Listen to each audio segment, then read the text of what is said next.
Hello बच्चों, नमस्कार। मैं मुरली मनोहर साइंस सेंटर की तरफ से आज बायोलॉजी के एक नए सेगमेंट में फिर से मैं उपस्थित हो गया हूँ। क्योंकि आपको पता है हमारे चैनल का नाम है the postmortem of the biology. बिल्कुल सही। आइए इसी उत्साह के साथ एक नई टॉपिक लेके आए हैं आज क्लास 12 के, जो बच्चों को प्रॉब्लम होती है समझने में। तो चैप्टर का नाम मैं बता देता हूँ और क्या पढ़ाने वाला वो भी मैं बता देता हूँ। चैप्टर का नाम है ह्यूमन हेल्थ एंड डिजीज, ठीक है। और आज मैं आपके साथ कैंसर डिस्कस करने वाला हूँ। कैंसर कि कैंसर होता कैसे है, कैंसर वर्क कैसे करता है और कैंसर का क्या क्या डायमेंशन है और कैंसर का क्या क्या इम्पैक्ट पड़ता है, उन सभी चीजों के बारे में आज हम डिस्कस करने वाले हैं, ठीक है। तो पहले समझते चलेंगे एक एक करके। आपका जो वो सेगमेंट चल रहा था रिप्रोडक्शन वाला, उसका भी आपको वीडियो मिलते रहेगा, हमेशा मिलते रहेगा। आप इसी तरह से मोटिवेट रहिए, पढ़ते रहिए, सुरक्षित रहिए, हंसते खेलते रहिए और बायोलॉजी का टेंशन मुरली मनोहर सर के ऊपर छोड़ दीजिए। समझे कि नहीं समझे? आइए तो इसी के साथ स्टार्ट करते हैं कैंसर। तो मेरा बात को सिर्फ सुनने पे ध्यान देना है। मैं आपको बार बार बोलता हूँ कि आप सिर्फ सुनिए और सुनने पे ध्यान दीजिए। मैं गारंटर बैठा हूँ, एनसीईआरटी जाकर पढ़ना, हर वर्ड समझ में आएगा। जिन बच्चों को एनसीईआरटी नहीं समझ में आता होगा उनको भी एनसीईआरटी समझ में आएगा। और मैंने पहले से भी कुछ काम करके रखा है, तो उससे पहले स्टार्ट करते हैं आज का क्लास। श्री गणेश किया जाए तो बच्चा ध्यान से समझिएगा। आज क्या पढ़ने वाले हैं सर?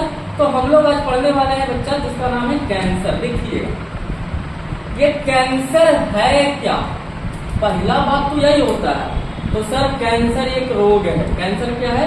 एक रोग है। ये रोग है कैंसर। कैंसर का काम क्या है? कैंसर जो है होता कैसे है?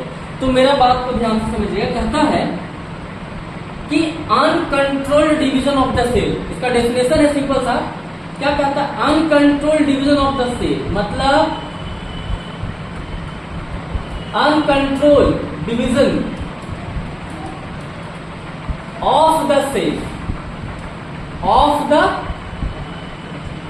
मैंने लिख दिया, आगे स्लाइड में आपको मिलेगा, तो समझ जाइएगा। कहता uncontrolled division of the cell it's called cancer. बिल्कुल सिंपल, खत्म। कैंसर का डेफिनेशन खत्म। कैसे सर? समझिए। ये सर आप बोल दिया uncontrolled division of the cell it's called cancer, मैं कैसे मानूं? मेरे बच्चा लोग समझिएगा मेरे लाल, सेल का डिवीजन दो प्रकार से होता है। मानते हैं कोई सेल है, ठीक है, और ये भी एक सेल है। ये सेल नंबर हो गया पहला और ये सेल नंबर हो गया दूसरा। समझ में आ रहा? तो कहता है जब ये सेल डिवीजन करेगा तो जनरली जो करना चाहिए सेल का डिवीजन, एक सेल से कितना सेल में करेगा? दो सेल में। दो सेल से कितना सेल बनाएगा? 4 सेल बनाएगा। और ये 4 सेल मिलकर कितना सेल बनाएगा? ये 4 सेल मिलकर कितना सेल बनाएगा? तो सर 8 सेल बनाएगा। समझ में आ रहा है कि नहीं समझ में आ रहा? आप देखिए इनका प्रोसेस, ये बिल्कुल एक मैनर में लग रहा है जैसे बच्चा नर्सरी पढ़ता है, LKG, UKG, 1 क्लास, समझ रहे हैं, 2 क्लास, 10 क्लास, 11 क्लास, 12 क्लास। तो ये बिल्कुल सीक्वेंस में हो रहा है, एक मैनर में हो रहा है। तो इसको बोलते हैं कंट्रोल्ड मैनर। इसको क्या बोलते हैं? Controlled manner. अनकंट्रोल्ड में क्या होता है कि अगर मान लिया जाए सेल का डिवीजन, ध्यान से सुनो, मैं फिर बता रहा हूँ, सेल नंबर बी का समझिएगा कि मैं क्या बोल रहा हूँ। ये जो सेल बी था जिसको मैंने दूसरा बनाया, कहता है ये सेल जो है एक सेल से 2 सेल में बटा, 2 सेल से 4 सेल में भी बटा, लेकिन अब बढ़ना चाहिए कितना? According to the rule of body phenomenon 8 cell में बढ़ना चाहिए था ना। लेकिन अब क्या कर दिया, ये 4 सेल से बढ़ना चाहिए था 8 सेल में। अब उसके बाद ये ढेर सारा सेल बना दिया। पता चला कि पूरा सेल बहुत ज्यादा डिवाइड हो गया बॉडी में। तो अगर बॉडी में सेल डिवाइड हो गया बहुत ज्यादा, तो यहां तक तो कंट्रोल था, उसके बाद क्या हो गया? अनकंट्रोल्ड। तो इसी को बोलते हैं कैंसर। समझे कि नहीं समझे आप? मतलब कि uncontrolled division of the cell is called cancer. वही बात है कि बच्चा अगर माँ बाप के साथ रहे, मम्मी का बात माने, पेरेंट्स का बात माने, तो बच्चा कंट्रोल्ड में रहता है, कोई गलत काम नहीं करता। लेकिन अगर बच्चा माँ बाप का कहना मानना बंद कर देता है तो बच्चा अनकंट्रोल हो जाता है, उसके अंदर बुराई आ जाता है, पढ़ाई नहीं करता ठीक से। समझ पा रहे हो नहीं समझ पा रहे हो? तो uncontrolled division of the cell is called cancer. समझ में आ गया? आइए अब अगला स्लाइड में देखते हैं क्या क्या। मैंने ऑलरेडी पहले लिख चुका, ये डेफिनेशन है आपका। ये क्या है? डेफिनेशन है आपका इसमें क्या है, ये डेफिनेशन हो गया। तो लिखा है मैंने uncontrolled division of the cell is called cancer, मैंने अभी आपको बता दिया। कहता है कैंसर होता है किससे, कार्सिनोजेनिक सब्सटेंस से। सर ये कार्सिनोजेनिक सब्सटेंस क्या है, ध्यान समझिएगा, ये कार्सिनोजेनिक सब्सटेंस क्या है। कहता है कार्सिनोजेनिक सब्सटेंस किसको बोलते हैं, वैसा substance, which type of substance जिसका इफेक्ट हमारे बॉडी पे पड़ता है। कार्सिनोजेनिक सब्सटेंस सबसे ज्यादा इफेक्टिव करता है। कार्सिनोजेनिक सब्सटेंस में आपका हो जाएगा अल्कोहल हो जाएगा, टोबैको हो जाएगा, एक्सरे हो जाएगा, गामा रे हो जाएगा। देखिए ध्यान से सुनिएगा, कॉज ऑफ कैंसर पहले मैंने कहा कि क्या हो जाएगा, कार्सिनोजेनिक सब्सटेंस में आएगा। और कार्सिनोजेनिक सब्सटेंस किसको कहते हैं बच्चा लोग, मैंने यहाँ ऑलरेडी लिख चुका है। लेकिन अगर वायरस का बात किया जाए, आपके बॉडी में वायरस नहीं है और फिर भी कोई भी व्यक्ति इन सभी चीजों का यूज करता है तो उसको कैंसर हो जाएगा। अभी बताओ एक कैटेगरी कैसे कैसे क्या होता है, पहले ये समझ जाइए। आप बात समझ रहे हैं कि नहीं समझ रहे हैं। दूसरा कहता वायरस होता है, रॉस सर्कोमा वायरस होता है करंट से होने के लिए, और एक EBV वायरस होता है। मैं आपसे कमेंट बॉक्स में इसका फुल फॉर्म जानना चाहूंगा कि ये EBV क्या है according to the ranges of cancer. समझ रहे हैं कि नहीं समझ रहे हैं, आइए मैंने लिख लिया। देखिए कहता है कार्सिनोजेनिक सब्सटेंस उतने होगा है। पहला क्या हो गया, टोबैको, मैं सब बताऊंगा एक्सप्लेन करके किससे क्या होता है। दूसरा होता है अल्कोहल, कोल माइंस, तीसरा चौथा होता है पॉल्यूशन, पांचवा होता है एक्सरे और छठा होता है गामा। यहाँ तक सबको समझ में आ रहा है कि चलो टोबैको खाएंगे, टोबैको जो व्यक्ति खाते हैं उनको माउथ कैंसर हो जाता है, थ्रोट कैंसर हो जाता है। अल्कोहल जो पीते हैं उनका लीवर कैंसर हो सकता है, लीवर में प्रॉब्लम हो सकता है, ब्लड कैंसर हो सकता है। ये तो सबको समझ में आ रहा है। कोल माइंस में जो व्यक्ति काम करते हैं उसको लंग्स कैंसर होता है। अगर आपने रिस्पायरेटरी एक्सचेंज ऑफ गैसेस जब पढ़ा होगा तो कुछ मेरे बच्चे हैं जो पढ़े हैं उनको समझ में आ रहा है, जो नहीं पढ़े होंगे वो आप कमेंट कर दिया। क्लास 11 के कोई बच्चे होंगे मैं उनके लिए वीडियो बना दूंगा, ठीक है, लाइव भी आऊंगा। जिस दिन मैं लाइव आऊंगा आपको मैं बता दूंगा, ठीक है, कि लाइव कब आना है। फिलहाल समझिए, कोल माइंस में जो व्यक्ति काम करता है उनको लंग्स कैंसर हो जाता है क्योंकि उसका सम पार्टिकल उसके लंग्स में चल जाता है। अरे याद करो, मैंने बताया है रिस्पायरेटरी डिस्ट्रेस सिंड्रोम। महिलाओं जो महिला होती है, घर की जो प्रेग्नेंट लेडी होती है, वो अगर उनका पॉल्यूशन वाला एरिया मिलेगा तो उनसे उनके बच्चों में हो जाता है नियोनेटल डिस्ट्रेस सिंड्रोम। पढ़ाया मैंने ये सब, ठीक है। और चौथा हो गया आपको पॉल्यूशन से भी होता है। ये आपको नहीं समझ में आ रहा होगा कि सर एक्सरे और गामा रे क्या, ध्यान से समझिएगा। मामला आपको यही है, क्वेश्चन यही से पूछता जाता था। समझ पा रहे आप, नहीं समझ पा रहे, क्वेश्चन यहीं से पूछता जाता था कि सर ये कैसे हो गया। तो मैं आपको इसको डिस्क्राइब कर रहा हूँ कि सर एक्सरे से कैसे होता है, ध्यान से समझिएगा। तो एक बच्चा बड़ा शरारती रहे, ये तो मान ले रहे, देखो अब कोई इंसान जो बहुत दारू पीता है, दारू पी रहा, नशा में है, दारू पी रहा तो कैंसर को बुलावा दे रहा है, लेकिन नशा में है और दारू पी के बार बार गिर जा रहा है। अब बार बार जब गिर जा रहा है तो गिरने से क्या हो रहा है कि उसका पैर का हड्डी टूट जा रहा है। अब भैया पैर का जब हड्डी टूटेगा, फ्रैक्चर होगा उसका पैर, तो क्या होगा, तो जाएगा एक्सरे वाले के पास, बोलेगा हमको एक्सरे करो। एक्सरे में क्या होता है, फोटो इलेक्ट्रिक इफेक्ट पड़ता है। आप तो जा रहे हो कि हमारा पैर का हड्डी ठीक हो जाए, कहाँ से टूटा हुआ डॉक्टर उसको जोड़ दे, इसलिए जा रहे हो ना गिरने के बाद। लेकिन अगर कोई व्यक्ति बार बार एक्सरे से कंटामिनेट होगा, ध्यान से सुनो, अगर कोई व्यक्ति बार बार एक्सरे से कंटामिनेट होता है तो एक टाइम के बाद उस फोटो इलेक्ट्रिक इफेक्ट के कारण उस व्यक्ति को कैंसर हो सकता है। वो स्किन कैंसर हो, बोन कैंसर हो, मसल्स कैंसर हो सकता है। बात समझ में आ रहा कि नहीं समझ में आ रहा। तो अच्छा तो है कि इससे हड्डी का जो फ्रैक्चर होता है वो पता चलता है, लेकिन बुरा भी है कि बार बार जाइएगा तो किसको निमंत्रण दीजिएगा, कैंसर को निमंत्रण दीजिएगा। बात समझ पा रहे कि नहीं समझ पा रहे, बिल्कुल सिंपल, सिर्फ सुनते चलना है मेरे बच्चा, मेरे लाल, सिर्फ सुनते चलिए आप। मैं गारंटर हूं ना, आपको पढ़ा कर रखूंगा, फ्री का दे रहा हूं मैं। तो वाला फिलहाल हो जाएगा, पोथी पढ़ जगूंगा, पंडित भैया न कोई, और 2.5 अक्षर डायलॉग फिल्म के मारे से हीरो हो। समझ रहे कि नहीं समझ रहे हैं, आइए बात करते हैं आगे, ध्यान से समझिएगा। आई थिंक ये समझ में आ गया। अगला स्लाइड में चलते हैं। मैंने यहाँ पर लिखा है सेल, 2 प्रकार का सेल होता है, एक नॉर्मल सेल और कैंसर सेल। लेकिन कैंसर सेल में भी मैं आपको कुछ बताना चाहता हूँ, तो ध्यान से समझिएगा कि सर क्या बताना चाह रहे हैं, ध्यान से समझिएगा। कैंसर जो है एक्चुअली स्टार्टिंग में कैंसर नहीं होता, वो ट्यूमर का रूप होता है। मैं थोड़ा सा एक्सप्लेन करता हूँ। जैसे होता क्या है, ध्यान से बस समझिए ध्यान से। कभी कभी ये स्टमक हो गया, ह्यूमन स्टमक हो गया, तो ह्यूमन स्टमक में कभी कभी क्या होता है कि अनकंट्रोल डिवीजन हुआ। अब भैया जब अनकंट्रोल डिवीजन होगा तो क्या होगा, मानते हैं कि उस व्यक्ति के बॉडी में यहाँ पे बन गया गांठ, ऐसे मसल्स आ गया, बस यही समझो कि सर मसल्स है, मैं तो सब बताऊंगा कैसे होता है। अगर इस प्रकार से है तो इसको बोलते हैं बेनाइन ट्यूमर। बेनाइन ट्यूमर क्या बोलते हैं, बेनाइन ट्यूमर। लेकिन जब इसका ट्रीटमेंट नहीं किया जाएगा ना, ट्रीटमेंट नहीं किया जाएगा, मान लीजिए उस व्यक्ति को पता नहीं चला, अब ये बेनाइन ट्यूमर से रूट प्रोड्यूस होगा, ऐसा रूट प्रोड्यूस होगा, और ये ट्यूमर का जो जड़ है, जड़ रूट समझ रहे ना, हाँ समझ रहे हो, इतना तो तेज नहीं है हमारा बच्चा, ये जड़ प्रोड्यूस ऐसे होगा, ये बना देगा मैलिग्नेंट। ये क्या बना देगा, मैलिग्नेंट ट्यूमर बना देगा। समझ में आ रहा है कि नहीं समझ में आ रहा है? राइटिंग पे मत जाओ, मेरे आवाज पे जाओ और समझो।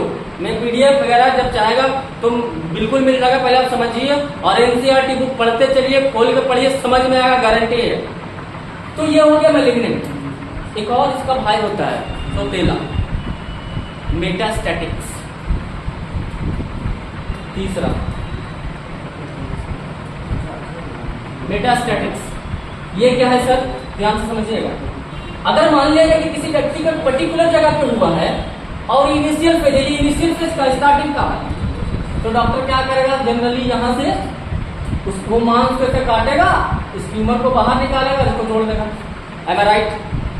लेकिन अगर किसी को मैलिग्नेंट हो गया तो कितना जगह काटेगा, क्योंकि पूरे स्टमक में इस प्रकार से फैला हुआ रहता है।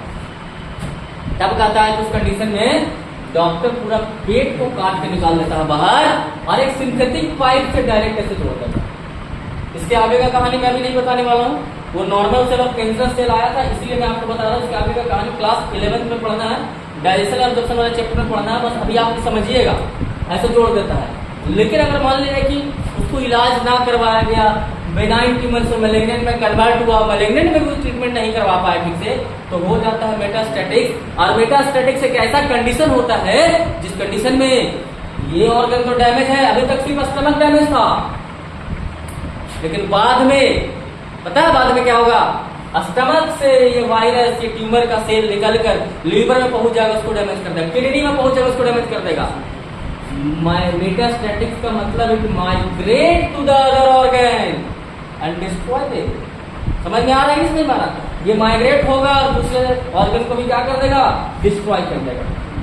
ध्यान से समझिएगा अब क्या मामला कह रहा है, ठीक है। अब आगे समझिएगा, मैंने लिख दिया नॉर्मल सेल कैंसर, मैंने आपके लिए काम कर रखा बच्चा कि कम समय में ज्यादा क्लास कैसे ले सके। ध्यान समझिएगा, पहला कहता है सेल डिवीजन कंट्रोल्ड मैनर। मैंने आपको पहले समझा दिया कि सेल डिवीजन कैसा मैनर में होता है, कंट्रोल्ड मैनर में होता है, मतलब कि एक सेल से दो सेल, दो से चार, चार से आठ, आठ से 16 इस प्रकार से बढ़ते रहेगा सीक्वेंसली, उसको कंट्रोल्ड बोलेंगे। लेकिन 2 से 4, 4 से 8, 8 से 32 कोई कंट्रोल नहीं है, 8 से 64, 110, 250, 500 कोई कंट्रोल नहीं है, अनकंट्रोल हो गया वो बच्चा।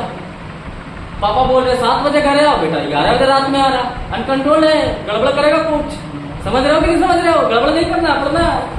अब दूसरा कहता है इसमें सेल डिवीजन नॉट कंट्रोल, ये कहता है कॉन्टैक्ट इनहिबिशन इज प्रेजेंट। मैं समझाऊंगा कि क्या होता है, और इसमें कहता है कॉन्टैक्ट इनहिबिशन इज लॉस। मतलब कि कॉन्टैक्ट इनहिबिशन क्या है और कॉन्टैक्ट इनहिबिशन कैसे काम करता है मैं समझाता हूँ। टेंशन नहीं लो रहा, टेंशन हमको तो बायोलॉजी का सारा टेंशन आप मुझे दे दीजिए। तीसरा समझिए, अभी मैं समझाता हूँ इसके बारे में। तीसरा समझिए, कहता है इसका लाइफ स्पेन फिक्स होता है, इसका लाइफ स्पेन फिक्स नहीं, जैसे आरबीसी का 120 डेज, इसमें फिक्स नहीं होगा। डब्ल्यूबीसी का 102 सप्ताह, इसमें फिक्स होगा, इसमें फिक्स नहीं होगा। आइए समझते हैं कॉन्टैक्ट इनहिबिशन के लिए क्या होता है। देखिए ध्यान से समझिए, मैंने बना रखा पहले से, लेकिन फिर भी मैं आपके सामने बनाता हूँ। कॉन्टैक्ट इनहिबिशन में होता क्या, मान लिया जाए, मैं आपको फिर से बना के ऐसा ही दिखा दे रहा हूँ यहाँ पे, ताकि आपको समझ में आए। ध्यान समझिएगा, मानते हैं हमारे बॉडी का कोई एक सेल है, ये पार्ट है, ठीक है, समझ पा रहे हैं आप, ये बॉडी का हमारा क्या है, पार्ट है। इस पार्ट में क्या है, ऐसे बटा हुआ कुछ भाग है, ठीक है, और इसमें अंदर में क्या सेल है सर, क्या है सर, सेल है, ये सेल है, ठीक है। अब सेल मत रखो, आप लोग गड़बड़ा जाओगे, ठीक है। आप ऐसे समझिए, मैं आपको जैसे समझाने की कोशिश कर रहा हूँ वैसे समझिए, ध्यान से समझिए। ये बॉडी है, हर बॉडी में अलग अलग प्रकार का सेल है। बाहर से कोई वायरस आया और इस वाले सेल को क्या किया, अफेक्ट किया। बाहर से कोई वायरस आया और इस वाले सेल को क्या किया, प्रभावित किया। वायरस, ये वायरस मान लो, ठीक है। वायरस आया और इस वाले सेल को ऐसे प्रभावित किया, इसको डिस्ट्रॉय करने स्टार्ट कर। बाहर से कोई वायरस आने का मतलब कोई क्या वायरस, कार्सिनोजेनिक सब्सटेंस। मैं आगे पढ़ाऊंगा स्ट्रक्चर ऑफ कैंसर में कि क्या होता है। समझ में आ रहा है कि नहीं समझ में? क्लास अच्छा लगता है, समझ में आता है, कमेंट करो, दूसरा वीडियो भी मैं दूंगा, इसका स्ट्रक्चर पूरा समझाऊंगा, मैं पूरा कैंसर पढ़ाऊंगा। अभी कैंसर का तो इनिशियल फेज है भाई, 3 स्टेप होता है और ज्यादा इसका होता है। समझ पा रहे हैं कि नहीं समझ पा रहा है, ये समझते हैं। कोई वायरस था, इस वाले सेल पे अटैक किया, जब इसको अटैक करेगा तो इसको मारेगा, डिस्ट्रॉय करेगा। जब इसको डिस्ट्रॉय करेगा तो होगा क्या, ध्यान से समझिएगा। इसको डिस्ट्रॉय करेगा तो क्या होगा कि बॉडी में इंटरफेरोन नाम का प्रोटीन निकलता है। देखो मैंने लिखा है, इसको ग्लाइकोप्रोटीन बोलते हैं या इंटरफेरोन बोलते हैं। क्या बोलते हैं? ग्लाइकोप्रोटीन बोलते हैं, इंटरफेरोन भी बोलते हैं। ये ग्लाइकोप्रोटीन क्या होता है, इंटरफेरोन क्या होता है, उसके बारे में समझ जाइएगा, ध्यान से समझिएगा कि अगर ये वायरस है, ये वायरस आया इधर से आया, ये गंदा आदमी है, ये कैसा आदमी है, ये गंदा आदमी है, और गंदा आदमी है तो ये आया ना, तो इसको मारेगा। तो ये सेल क्या करेगा, ये सेल मरेगा, बिल्कुल बात सही, मरेगा। लेकिन मरते मरते अपने आसपास के जो सेल है उस सेल को प्रोटेक्ट करेगा। कैसे? इंटरफेरोन नाम के प्रोटीन को सीक्रेट करके। वो इंटरफेरोन नाम का, ग्लाइकोप्रोटीन नाम के प्रोटीन का कवरिंग कर देता है, जिसके वजह से क्या होता है कि ये सेल तो मरता है, ये नहीं होगा, ये बीच वाला नहीं होगा, ध्यान से, ये बीच वाला भी नहीं होगा, ठीक है, समझ रहे हो कि नहीं समझ रहे? ये बीच वाला भी नहीं होगा, ये बीच वाला भी नहीं होगा, तो उसके अगल बगल वाले को क्या कर देगा, समझ पा रहे हो कि नहीं समझ पा रहे हो? ग्लाइकोप्रोटीन सीक्रेट कर देगा। ये सेल तो मरेगा लेकिन ये सेल सुरक्षित, ये सेल सुरक्षित, ये सेल सुरक्षित। तो इसको बोलते हैं कॉन्टैक्ट इनहिबिशन। समझ में आ रहा? समझ में आ रहा है नहीं समझ में आ रहा?